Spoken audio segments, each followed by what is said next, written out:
Welcome back. You got Will and Iman here from the Block Runner, MetaZone, and Rovi. And I found, actually I was shared this document on LinkedIn, and I want to get your live reaction on 28 principles for Web3 founders. Yeah, you sent it probably a week ago or so. Kind of glanced over it, didn't go too deep into it because I think immediately you said we needed to cover this on the podcast. Yeah. So, yeah, I mean, this looks very important. I mean, coming from Coinbase, right? These principles, or it's this aggregation of experience. Okay, Yeah, so for this is important. I mean, these are the type of tidbits of wisdom that like not everybody gets exposed to, right? So you got to be connected, right? Circle. Right.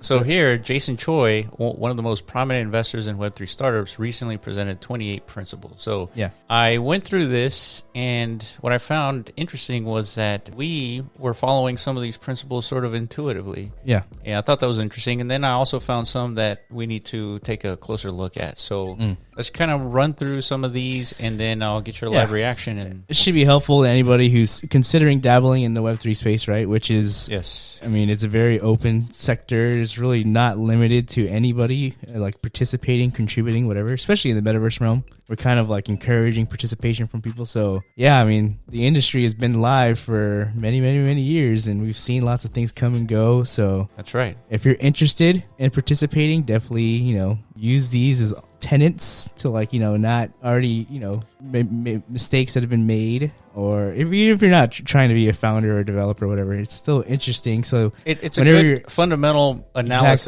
Exactly. When you're analyzing projects That's that right. you might want to invest in or something, make sure that they are abiding by these same principles. That's right. All right, let's go through some of these. Number one, ask not what you can build on a blockchain, but what you can what use case you can improve 10x by building on one. So basically, underwear on blockchain is not good enough. Basically, underwear on the internet is not good enough. Back in 2000, right? So how can blockchain make underwear better by 10x?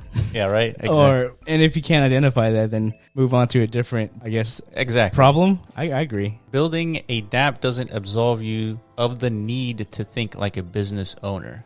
So just simply building a dapp isn't good enough either, right? You're not like automatically going to get funded because you have a dapp, right? You still have to create a business. Sustainability. And then, like, For a lot of ecosystems make that mistake. They'll just put out a protocol or something like that, and I think it's gonna like bleed into a lot of these other principles. It's like you depend too much on a community or something without enough leadership or like navigation, right? Any protocol, any dapp is a vessel. It's a boat, Right. on a rough, choppy waters. If you don't have a captain or some sort of leadership, there to navigate the vessel, it's gonna capsize every single time, dude. So Right. and that's the way businesses operate. Yeah, It's just- yeah. it's all about That's the challenge. That's the challenge of a business. Number three, shipping marginally improved versions of incumbents are not a product strategy. So just because you can build a slightly better Facebook doesn't mean that all of a sudden you're going to beat Facebook. or like a slightly better OpenSea. We saw a lot of that in this Yeah. last cycle, right? Like Yeah, a ton of OpenSea clones, essentially just forking like the same marketplace, They're adding their own spins with their own tokens and and stuff incentivization like that. models. Yeah. Which is important because the community is demanding it, right? And OpenSea, is refusing. So it was a legitimate, legitimate attempt at creating like a more decentralized ecosystem, but it's fulfilling the same, value prop of an OpenSea, right? So, it's not good enough. Number four, I thought it was a little weird. Skeumphism. I don't even know what that is. Yeah, it's not a business strategy. Insert Web2 idea here, but on a blockchain is unlikely to be basis on a scalable product. Okay, so basically Facebook, but on blockchain. Yeah, so that's I totally agree. You can't just take an idea and an incumbent, put it on blockchain, and all of a sudden you have a business. That's interesting because that goes against a lot of like Web3 philosophy of decentralize everything, right? So that implies like everything that does exist in the Web2 space should have a Web3 version. Yeah, and I don't necessarily agree with that. I don't think putting Facebook on the blockchain and all of a sudden, or like Twitter on the blockchain is. I just don't see the value. I mean, I understand that owning your own data is important, and you're not going to get shield all these ads just because they're mining all your information. But like for example, Brave. I downloaded Brave. It gives me ads. I get paid for in Brave tokens. Yeah, that's a good use of like an incentivization model. Like it's working. There's millions of people using Brave as a result. So I guess, and it says business strategy. It's probably a good idea, I guess, from like a philosophical standpoint, like just to try and data ownership and all that stuff for all the Web 2 products that exist. But as far as business strategy goes, it's a lot harder to scale, Web 3 versions of, social media than it is for the Web 2 world. So right. I think they're just talking about business here. Yeah, for sure. Number 5, run away from trends. If you're building for DeFi or NFT simply because they are in vogue, you will struggle eventually. So I totally agree with this. So in our business with MetaZone, we fundamentally require NFTs as a business because we're talking about owning digital assets and being able to deploy them in the metaverse. Blockchain is fundamental to the business, and it enables a new business to exist in the first place. Yeah. We couldn't sell just digital content and make them deployable without the technological infrastructure of a blockchain. I mean, it's not the same value proposition. So I totally agree with this. If you're building just an NFT project because NFTs are everywhere now, it seems like you're going to struggle at some point. Yeah. I mean, if you catch these waves, which most strive to do, there's going to be periods of boom, as long as you can ride that market, mania. But again, it's also important for, regular people to identify that these are trends, meaning like they're going to have up and down phases to them. So sure. It's not just, again, founders. Everybody needs to run away from trends because, usually that implies, boom and bust cycles. So it's very dangerous to put your resources into something that's just trending, especially in the crypto space, because trends are very short-lived. Yeah, for sure. It's like a couple months and they're gone. They fizzle away, and then everybody realizes, damn, that kind of sucked. But then, but if you're following a trend and it's like a staple of cryptocurrency, like the metaverse. Yeah. If you follow through with development and everything, there's going to be a maturation of that trend, and then everything improves. And we've seen that a number of times. So okay. Number 6, many otherwise smart founders focus too much on building products for 1,000 crypto native users. So basically, you think more than the 1,000 users. So, which is tough. I mean, if you look at all the 10K PFP projects, some of them have a lot of viability. When 10K PFPs are sold, there's only like 3,000 or 4,000 holders. Yeah, and so they're very dedicated and loyal community members. But is that really a good business? Yeah, that's a good question. All right, number 7, tokens as rewards are a go-to market strategy and a customer acquisition expenditure, not a business model. This one, I feel like we intuitively understood it, but seeing it concise like this, it was like, man, this makes a lot of sense. Like just launching a token like so many projects have done, it's not a business model. It is a customer acquisition. So you need to have a functioning business in order to launch a token. Otherwise, you're just launching a token and there's no use case. People unhappy because token goes down, or you have to deal with that. Yeah, we talked about this back in the day when DAOs were starting to emerge too, like how DAOism is they weren't thinking enough like businesses. It was a struggle to identify a single DAO that was generating net positive revenue, and I think that's very important and critical for everybody, every ecosystem to have that as like one of their main considerations. If you're out there just burning tokens, just supplying grants to people to build for your DAO or whatever, and not expecting anything in return, like a positive return, right? You're not thinking the way a business should be thinking. So it's not a sustainable business model. Yeah, such a good point. All right, number 8, businesses that require continual growth in token price to work are Ponzi schemes and not businesses. That's sort of intuitive to a sense, but yeah. That ties into number 7 basically. So in other words, if you're wholly reliant on the valuation of the token, like if it's going down and your business is basically like it's as if you're burning funds, then you're not a sustainable business model. That's right. That's right. It has to be independent of one another. Yeah, I mean, it goes back to running a business, and that's funny. They call them Ponzi schemes. All right, number 9, credentialed founders often fall in the trap of scoffing at Degens. Yes, I agree. Only to wonder why no one uses their product. Yeah, I'm in this camp. Like a lot of founders, or just when you start a business in Web3, a lot of these founders probably trickle in from the Web2 space and stuff like that. So they want to deploy Web2 business principles in the Web3 space and try and target gaming demographic, especially in the metaverse sector. Everyone's talking about how do we get to the gamers? How do we get the gamers to be interested in the metaverse? It's not the gamers. The gamers come in last. First, you get the Degens, you get the crypto natives, you get everybody who understands the ecosystem to participate and become active users of the metaverse. Like the Degens really run the show. They have all historically throughout all of crypto. The Degens start the market. I totally agree with this. Yeah, and don't stop the degens. Yeah, this is such an important thing because that means you have to design products, degen friendly products. Yeah. So, which is, I mean, it's not easy. You have to understand the degen define mind. what degens want and desire.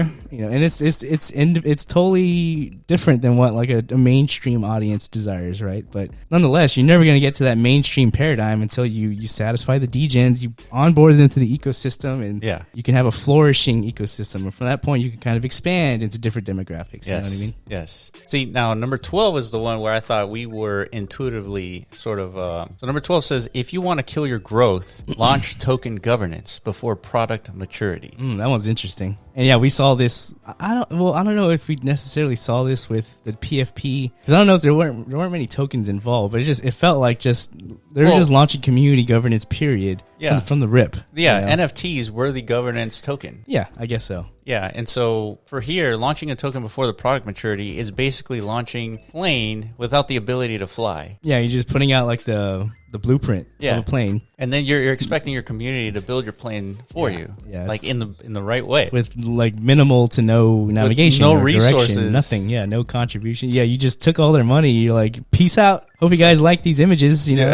Hopefully you guys build a really cool business or product or whatever. Right. Yeah, I mean that we've witnessed that this is a for sure way to kill your growth by doing this. All right, number 13, build to engage users, not to impress VCs. Half the founders in crypto forget this. Okay. So build to engage users. I don't think you're going to impress any VC if you don't have engagement by users. So yeah, this is probably just like a business principle in general. This is probably not even just Web3 related. Yeah, I agree. And maybe it's like once you're kind of like in the thick of things, you start forgetting about the users, and you're like, oh, what are we going to do about please our board of directors, or board of the investor board. That's all businesses struggle with this. Yeah. As soon as you lose that connection to your community, your users, your whatever who's consuming your product, your service, like that's whenever your business just kind of like loses that soul. That's right. The purpose of what brought people to your side in the first place, right? So. All right, next up here. Prefer 100 highly engaged users over 10,000 passive token holders. Yeah, see, we 100% understand this one. Oh, yeah. That's why we do live calls. We talk about MetaZone updates. We talk about our primary showcase technology with Rovies. That's why we're so public and, like, our face is everywhere. Like, we're not hiding nothing. We're continually communicating with our homies. We're all aligned in, like, the vision of our projects. They're with us every step of the way, right? So they don't know anything that we do not. And it's roughly around 100 or so very engaged users, which we've always had that, right? And we much prefer that over 10,000 people on our Twitter accounts that came from like retweet campaigns that really don't give a crap about what the hell you're doing. Yeah, very little engagement. It's not a good look. All right, number 15, there are two communities, one that uses your product and one that buys your token. Founders often mistakenly assume the two overlap more than they actually do. So basically, I see. You have people who are purchasing your tokens because speculation, right? These Believers, guys, these guys might be building something cool. I'm going to buy their token and just kind of forget about it. Yeah. And then you have people who's like, ooh, I need this product because it solves this problem I have. And so you want to design products for those people and not the holders. Okay. All right. Founders often mistakenly assume the two overlap more than they actually. So I see, and it's like, oh, we have 10,000 holders. We're doing good, right? It's like, there's maybe like 50 people actually using the product. Yeah, so for us to kind of learn from this, it means that you have to address these two communities in separate, it's true, yeah. Like as far as like a communication perspective, like one is much more deeply ingrained in like the progress of what's happening. The other just wants like, It's like when. Yeah, exactly. Yeah. It's like, it's just two separate banks of relative information to these two camps, right? Yeah. But they're still both critically important. All right, number 16, only launch a token when you're ready to manage a public company. See, that one kind of opened my eyes a little bit because that's exactly what's happening. And you gotta have a product, a running product, hopefully a successful product, before you actually launch a public company. So what are the implications of managing a public versus non-public company? It's just much more. Well, you got to be public about your earnings and all all the stuff that public companies have to disclose on a quarterly basis. Yeah. You essentially have to do the same thing. And we sort of naturally already kind of do that. But yeah, you just got to think. It's more public now. Well, keyword's public. And I guess it wouldn't be an issue for us, but for a lot of founders, maybe it would, because, a lot of founders like to be ghost. Right. So, yeah, it's going to be difficult to have a public, positive public perception when you're like a ghost entity. Yeah. You know what I mean? So if you're going to launch a token, there's a lot that goes with it, like as far as public perception, right? Number 19. I wonder why it's skipping numbers here. Now it's because this guy... he picked and choose like the best ones. Okay. Yeah. All right, number 19, bad investors can't kill your company, but good investors can help you go a long way. So yeah, the more quality investors that you have, the more they're going to help you. Right? That's again valuable to not just founders. When you're evaluating projects, companies, whatever. For sure. Just definitely look at who's on their investor docket. Make sure it's not just a bunch of nothing, like degen investors, essentially. Yeah, I mean, there's got to be at least a few notable ones that have like a good track record of engagement, and especially in the Web3 space, right? Because it's a different sector. Web3 and Web2, as successful as the Web2 realm has become, like they have to adapt and mature in our space as well. So that's right. If they've been here for a while, you can trust them. In other words, and they do the due diligence on these projects to make sure they're viable and all this stuff. So. Number 22 was interesting. Build crypto Twitter because crypto Twitter celebrates cults of personality.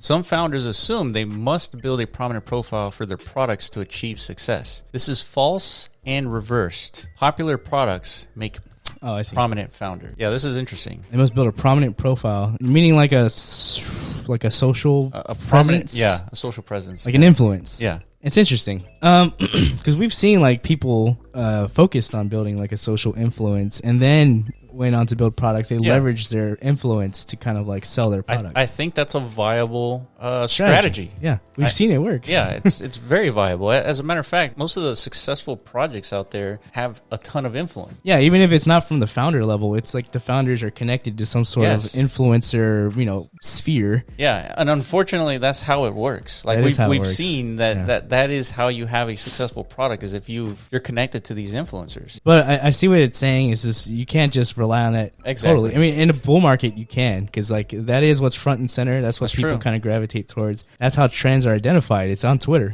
This peeks into the whole DJing aspect. Yeah. Because if you're connected to a bunch of influencers, DJs are going to be like, oh, these guys are going to talk about this project. Yeah, if influencer XYZ are all pumping the same thing, right, that means that's my signal. I need to be, acquiring. I was thinking about this. Is like, it seems kind of dirty to engage like these influencers. It seems like it, but it's actually a viable strategy if you have a good business, right? As long as if you're just selling pictures, like if your intention is to just mind warp a bunch of people, right, and you don't have any intention to deliver on what it is you're basically marketing to the world. Right. Yeah, of course, that's dirty as fuck. That's literally like you're scamming people, dude. That's right. But yes, if you're leveraging these same, influencer cartels, but your intentions are to build a good product, to deliver and actually like execute on something valuable for humanity at scale, then it's not dirty. It's just, it is what it is. Yeah, it is. Right? It's just how you have to manage this strategy. Yeah. So the number 22 is it's a fine line. Yeah. This is a it really depends on the founder, really. Yeah. Like what the intentions are. All right, number 23, it's not just about the total value locked. Have quantifiable metrics to aim for and constantly reassess both the progress in reaching those metrics and the suitability of said metrics as a proxy for growth. So quantifiable metrics, basically key performance indicators. Like for us, are we increasing the number of creators on our platform, right? That would be a key performance indicator. And this makes sense. So it can't be all about, how many deployments are occurring or things like that. It has to be, true metrics of growth. All right, 24, be careful with confusing narratives with traction. The faster unearned value is accrued, the faster it will be destroyed. Yeah, we've seen examples of this as well where, I don't even want to talk on this one just because it's too close to home. Yeah. But yes, like always be flexing genuine, well-earned, I guess, growth metrics. Like definitely don't be putting out into the zeitgeist sphere like things that aren't genuine, right? Like just in hopes of galvanizing interest, right? And because it's gonna work, and then once people realize that it's not a genuine growth trajectory, there's actually like lots of internal problems or whatever the hell. Yeah, it's gonna come crumbling down like you've never seen. Yeah, so, it's like saying we have a product and we have 10,000 new users in a week, and like all 10,000 are bots. Something like that, or they were accrued through some sort of like Gleam campaign or something like that, where we know these are empty metrics. Like these are just opportunists. They're not real ecosystem like active members, right? You need active ecosystem participants. So these are the valuable metrics I think we like as an industry need to identify and come up with, and not just how many Discord members exist, right? If you have 30,000 people in your Discord, remember those PFP projects that accrued like 100,000 people in your Discord in like a week? Yeah, how many people are still there like a month or two later and actually like engaged, attending weekly calls? That's right. Collecting POAPs and stuff like that. Like all these little metrics that represent real engagement like that is still hidden. Yeah. Number 25, build it and they'll come. May work in a bull market, but is never a scalable distribution strategy. I totally agree. I don't think just a good idea and like building is good enough. There's all these other marketing and like strategies that need to go into it. Yeah, we just talked about a few of them. Yeah. 26, technical superiority alone almost never wins. Yeah. See, this is the one I emphasize the most because you don't have to be the superior technical wise. You just have to have a good user interface, all these little details, and you could have a successful product. I thought number 26 is probably the most important one here. Well, you're saying that, so you agree. Yeah. We saw this also, I think, with the layer 2 race, like Matic took over the race, not by technical superiority alone, but they took over just pure balls, dude. Yeah. Like they went out and made it happen. Because I remember those days. Yes. Like they were partnering with everybody, as many people as they could. Yeah. They were aggressive in their strategy, right? While there was other layer 2, competitors neighboring around, and we didn't see even like a tenth of that kind of aggression. And their competitors they likely had a better technical solution, right? Scalable, cheaper, things like that. Yeah. And they lost. They did.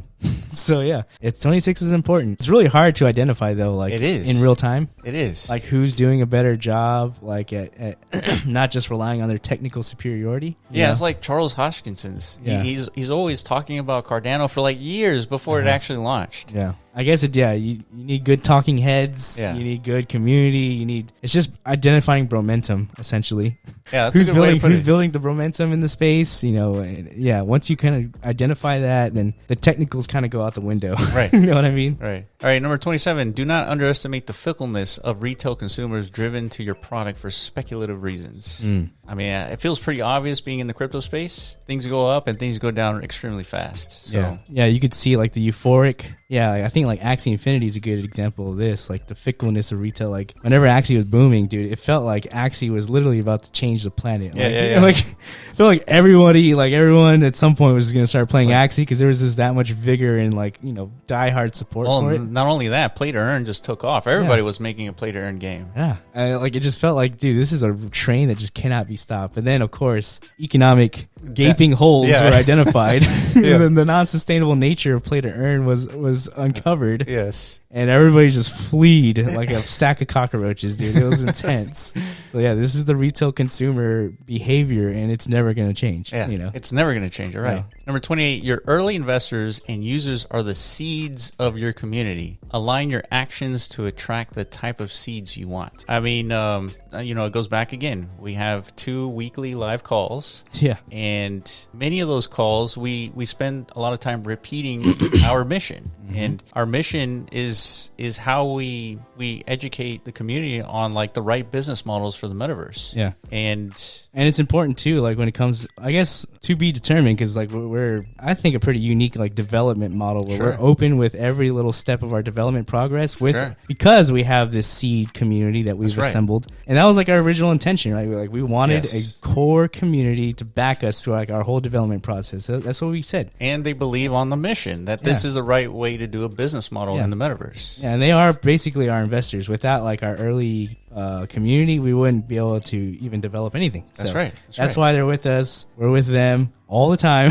Yeah. It's been like an 8-month endeavor at this point. It's probably going to be a multi-year one. Yeah. And so far, it's only growing. Right? Yes. More people want to figure out how to join our community, but right now it's a little closed. You can still join along and stuff. Join our Discord. You might not be able to buy Rovies from us, but you could still buy them on the secondary market. Stuff like this. That's right. It's important, man. We've learned a lot from our community. They give us tons of good feedback. They help us test things like willingly. It's just, this is important stuff. I don't think a lot of projects have really developed like this. Yeah, I agree. So, Iman, give me your assessment of all these 28 things. And thank you, Pete Huang, for putting all this together and curating it. Just give me your knee-jerk reaction on our progress. Like, are we following a lot of this stuff? I think so, yeah, we are. Like you said, intuitively. It's just, I think it's just our nature. It is. Of not wanting to fuck over other people, essentially. Not wanting to fuck over people, not wanting to fuck up our project. That's why we're not rushing anything. Yeah. We're taking our time with it. We're identifying all the flaws with the Web3 ecosystem, trying not to get entrapped by them. Yes. And what else? I don't know, dude. I think, we have a deep understanding of how things operate in this space, right? So yeah, I guess we're good founders. I don't know. Yeah. According to this, I think we're doing a pretty good job. And I like also that this has been aggregated because it means the space is maturing. Yeah, yes. That's what this represents to me. Because it's like now people are wising up to the BS of a lot of what happens in this market, right? But it's okay. BS is allowed. Yeah, because that's how we learn and mature, right? So, and it taps into the Degens stuff. So yeah, it's these are the right strategies, and I have comfort knowing that we're approaching things the right way. Yep, I could sleep. Yeah, like a freaking baby. Dude. Yeah. I'm chilling. All right, guys. Hopefully, you enjoyed this discussion on these 28 principles for Web3 founders. If you agree or disagree, let us know in the comments below. Like and subscribe at our Twitter at the Block Runner, at MetaZone.io, and at Rovi AI. And we will catch you in the next video. Peace.